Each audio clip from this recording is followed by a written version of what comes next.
Wassalatu wassalam ala sayyidil mursalin sayyidina Muhammad khataman nabiyyin wa ala alihi wa sahbihi ajma'in wa la hawla wa la quwwata illa billahil aliyyil azim. Rabbi shrah li sadri wa yassir li amri wa hlul 'uqdatam min lisani yafqahu qawli bi rahmatika ya arhamar rahimin.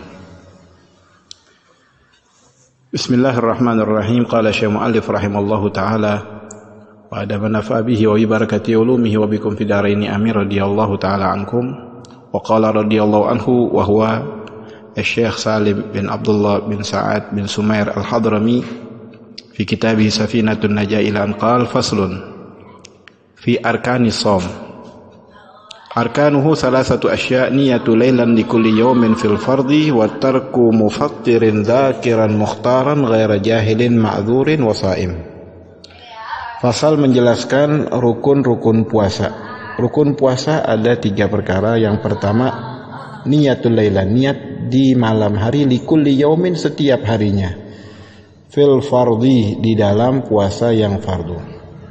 Yang kedua wa tarku mufattirin dzakiran mukhtaran ghaira jahilin ma'dzur, meninggalkan segala perkara yang dapat membatalkan puasa, dzakiran sedangkan dia dalam keadaan ingat, mukhtaran dalam keadaan sengaja, ghaira jahilin bukan orang yang jahil yang ma'dzur.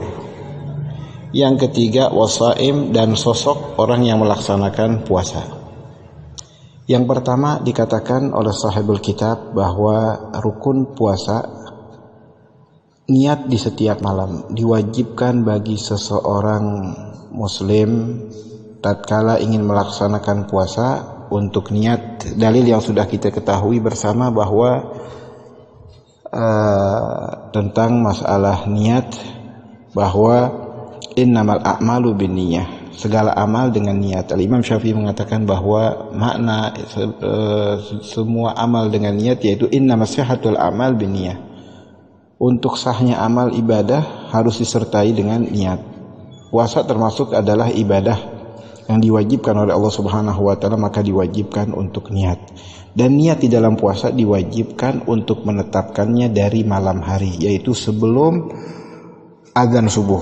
Dari masuk waktu maghrib sudah dibolehkan dia untuk berniat hari esok dia berpuasa, dan diwajibkan di dalam niat tersebut untuk mentakyinkan. Wajib di dalam niat hanya mentakyinkan, yaitu niat puasa Ramadan. Adapun yang disunnahkan di dalam niat, dengan niat yang sudah ma'ruf yang kita lafazkan setelah salat tarawih di masjid-masjid, melafazkan nawaitu shauma ghadin an adai fardhi syahri ramadhani hadhihi sanati lillahi ta'ala. Ini niat yang sangat afdal, tapi cukup dengan ia dalam wajibnya niat hanya mentakyinkan nawaitu shaum Ramadan, saya niat puasa Ramadan. Masalah Ramadhana atau Ramadhani yang paling afdal untuk mengkasrahkan Ramadhani, tapi tidak usah kita perpanjang masalah itu. Yang penting dia mentakyinkan nawaitu shaum Ramadan, sudah cukup sah puasanya. Ya, itu yang kedua, yang pertama ya, niat di setiap malam, ada malam-malam Ramadan. Adapun bagi kita mazhab Imam Syafi'i disunnahkan untuk taglid mazhab Imam Malik. Khawatir kita lupa di dalam niat, maka dianjurkan kita untuk mentaglid, yaitu dari awal malam Ramadan kita niat puasa untuk 1 bulan penuh, untuk 1 bulan penuh. Yang kedua yaitu dengan dia melafazkan nawaitu shauma ghadin an adai fardhi syahri ramadhani kullihi, ya hadhihi sanah lillahi ta'ala, saya niat puasa esok Ramadan, puasa Ramadan 1 bulan penuh ya di tahun ini karena Allah Subhanahu wa taala. Itu dianjurkan Kalau kita terlupa, akan tetapi diwajibkan tetap kita untuk mengqadha apabila kita lupa dalam malam-malam Ramadan tidak berniat. Kemudian yang kedua, meninggalkan segala perkara yang dapat membatalkan puasa dalam keadaan sadar. Dalam keadaan dia ingat, ya harus ditinggalkan perkara yang membatalkan puasa. Beda dengan seseorang yang lupa di dalam puasanya, dia makan, maka yang demikian itu tidak membatalkan puasanya, hanya diwajibkan untuk membersihkan sisa-sisa makanan yang ada pada mulutnya dan meneruskan daripada puasanya. Zakiran, dalam keadaan dia zakir, dia ingat sengaja. Mukhtaran, yang sengaja, bukan dalam keadaan dipaksa.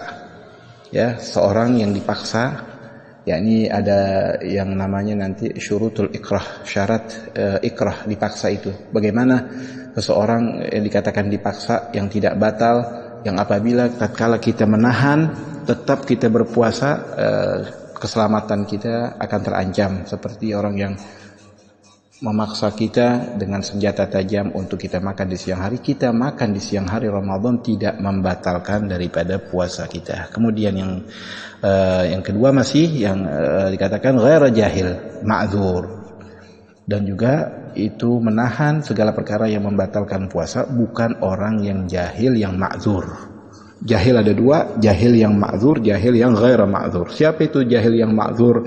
Yang apabila dia makan atau minum di siang hari Ramadan tidak batal puasanya dikarenakan dia jahil, dia tidak mengetahui. Mereka adalah orang jahil yang dikatakan uzur, tidak batal puasanya. Orang yang jahil, in kana garib ahdu bil Islam, kalau memang baru dia masuk ke dalam agama Islam. Misalkan malam dia masuk ke dalam agama Islam dan dituntun, diberikan arahan bahwa besok kita melaksanakan ibadah puasa, kita tidak boleh makan, ya, tidak boleh makan. Kemudian hanya seperti itu dia menjelaskannya. Kemudian ini orang yang baru masuk Islam, di siang hari Ramadan dia minum air es misalkan, maka yang demikian itu tidak batal. Kalau pernyataan orang mu'allaf tersebut yang baru masuk Islam, dia tidak mengetahui, hanya diajarkan bahwa tidak boleh makan yang dia anggap adalah makanan seperti nasi atau yang lainnya, bukan minuman. Dia mengatakan bahwa dirinya betul-betul tidak mengetahui, yang demikian itu tidak batal. Itu yang baru masuk ke dalam agama Islam. Kemudian yang kedua, ya, au nasya'a ba'idah anil ulama, atau dia hidupnya di negeri atau di tempat yang jauh daripada ulama. Itu yang kedua. Jadi rukun puasa yang kedua itu harus dia tinggalkan perkara yang membatalkan puasa. Kemudian yang ketiga adalah shaim. Yang ketiga, as-shaim adalah orang yang melaksanakan ibadah puasa. Itulah tiga rukun daripada rukun puasa pada pelajaran kesempatan hari ini. Mudah-mudahan apa yang sedikit ini bisa kita ambil manfaat. Wassallallahu ala sayyidina Muhammadin nabiyil ummi wa ala alihi wasallam walhamdulillahirabbil alamin wal afu minkum. Wassalamualaikum warahmatullahi wabarakatuh.